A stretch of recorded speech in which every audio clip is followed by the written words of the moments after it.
Hey everyone, it's Jason from Jason Polak Photography, and I'm going to talk today about critiquing your own images. Now, it's a hard thing to do, to take the images you've taken yourself and figure out what went right and what went wrong. And because you're so kind of in the moment, you might have some emotional attachment to your images. So self-critique is not an easy process, but in this video, I'm going to talk a little bit about my own self-critique process.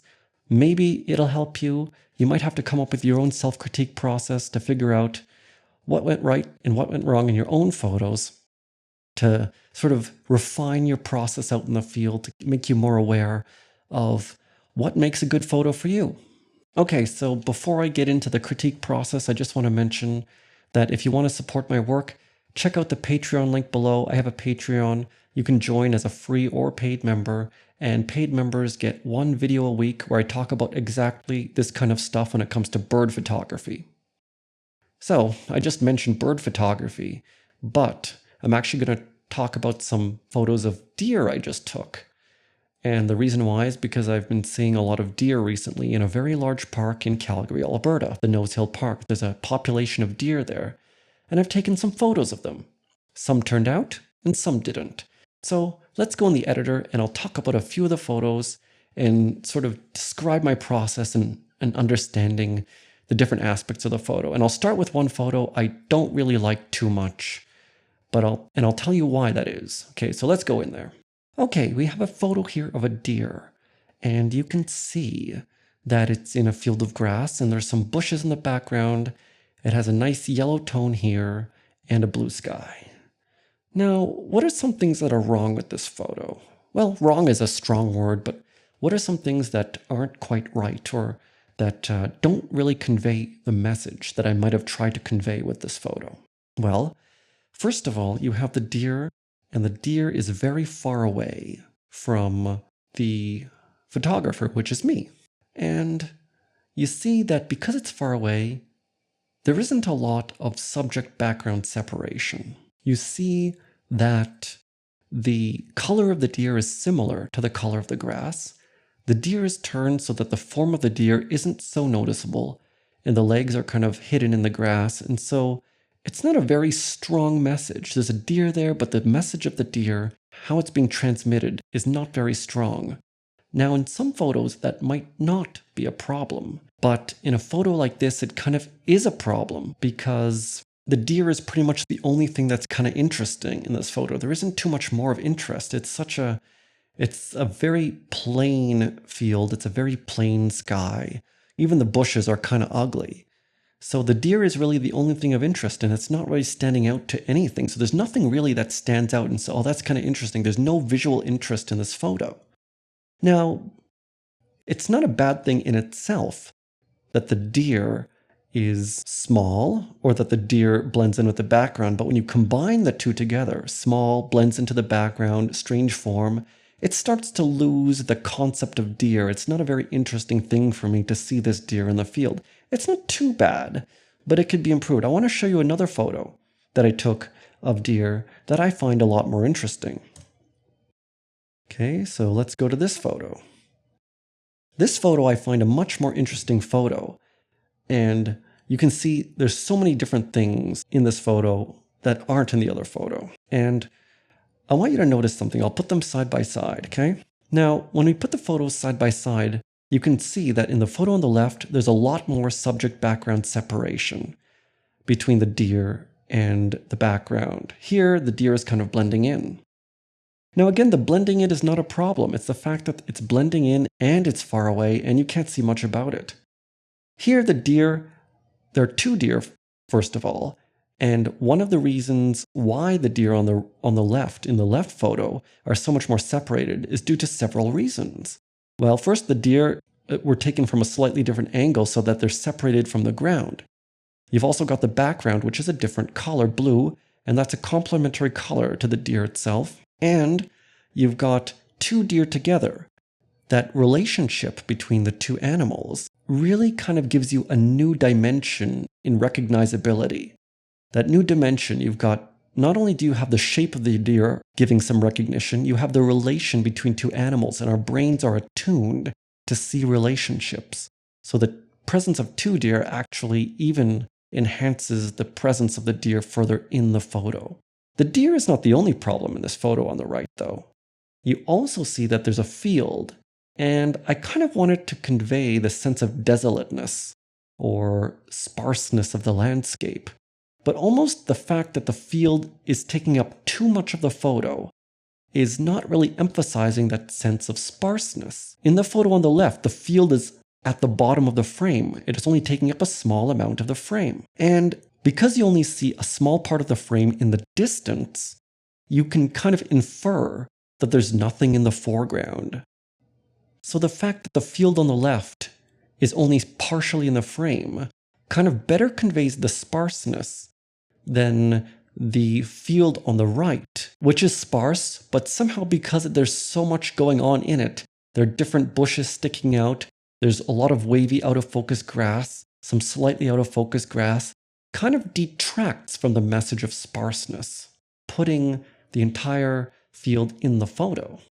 Let's just go back to this picture again. There's another thing. The sky and the background of the photo on the left is much more interesting. I'm going to go into that photo, and I'll actually open both sides of this thing so you can kind of see what I'm doing. See, there's so many things interesting going on with the background. You have the mountains. The Rocky Mountains are in the background. You can see a little bit of snow on them. They're slightly out of focus. There's a little bit of blue haze to indicate its distance.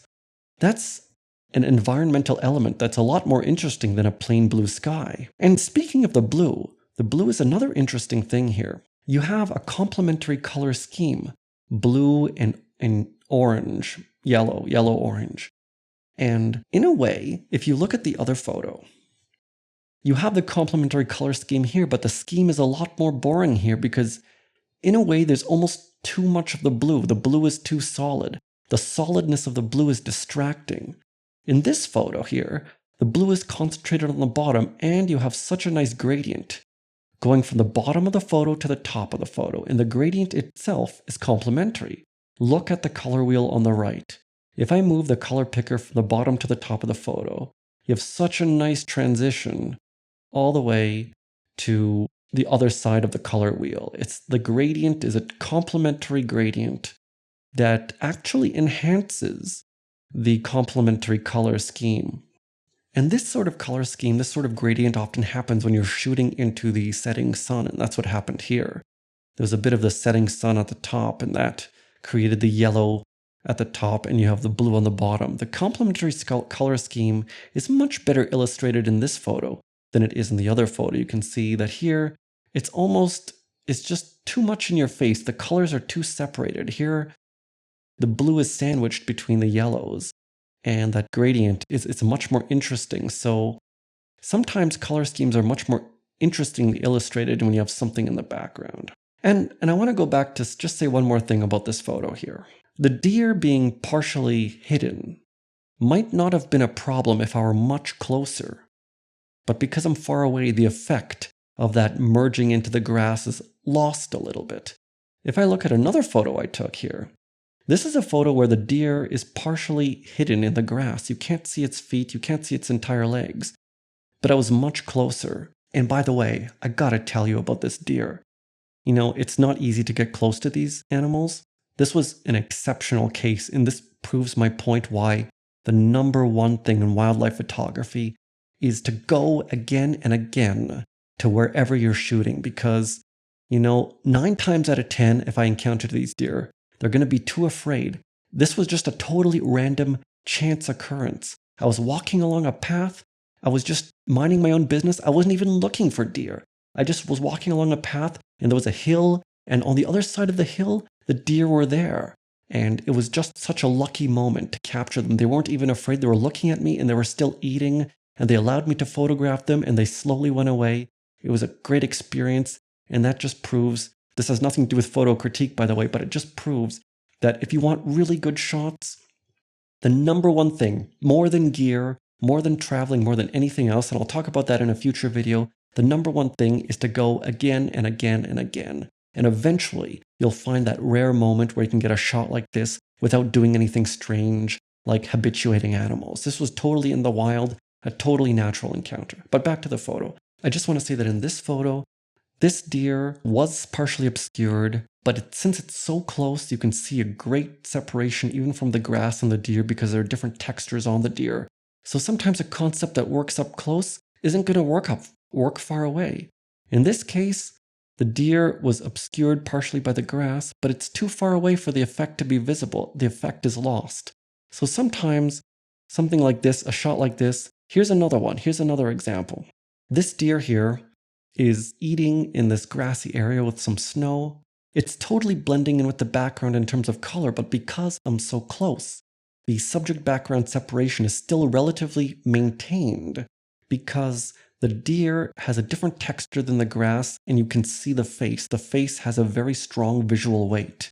Because I'm so close, the similarity in color between the deer and the background is actually still fairly strong. Okay, I don't want to talk too much more about this critique thing. I think it's getting a little long. But what I do want to say is the following.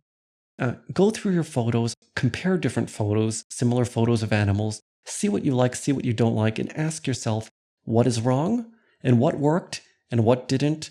And that is a very important aspect of becoming a better photographer. I'm still learning myself, but every time I critique my own photos, I learn something new. If I sit down and really ask myself these questions, I learned something new, and I can go out there and take better photos next time. If you want to learn more about wildlife photography and bird photography again, don't forget to check out the link in the Patreon below, where I release a new video every week talking about some of this kind of stuff, critiquing photos or editing, or different topics about wildlife photography. But I hope you enjoyed this video on critiquing. Take some of your own photos and look at them, and I think you'll find that this process will help you become a better photographer. Thanks for watching, and I'll see you again next time.